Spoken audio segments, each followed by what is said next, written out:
ಯಾಕಜ್ಜಿ ಹೇಳ್ತಿದ್ ಕೇಳು. ಕಣ್ಣೀರು ಒರ್ಸಮ್ಮ. ಏಯ್ ಕಣ್ಣೀರು ಒರ್ಸು ಅಜ್ಜಿಗೆ. ಹಿಂಗ ಕನ್ನಡಕ ಹಿಂಗೆ ಎತ್ಬಿಟ್ಟು ಹಿಂಗೆ ಒರ್ಸು ಪಾಪ. ಹೋಗು. ನೋಡಲ್ಲ ಅಳ್ತೈತೆ ಅಜ್ಜಿ. ನೀನು ನೋಡಿದ್ರೆ ನಗ್ತಿದ್ಯಾ ನೋಡಲಿ ಪಾಪ ಅಜ್ಜಿ. ನೋಡಿದ್ಯಾ? ಹ್ಞೂ ನೋಡಲಿ ಪಾಪ ಅಜ್ಜಿ ನೋಡಲಿ ಹೆಂಗೆ ಅಳ್ತೈತೆ. ನೀನು ಇದೆಯಾ ನೋಡಲಿ.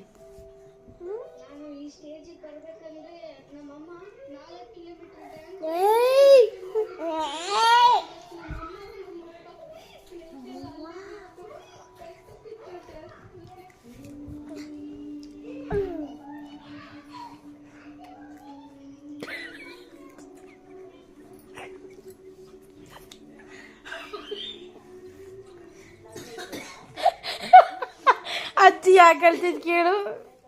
ಅಳ್ತೈತಲ್ಲ ಯಾಕೆ ಅಜ್ಜಿ?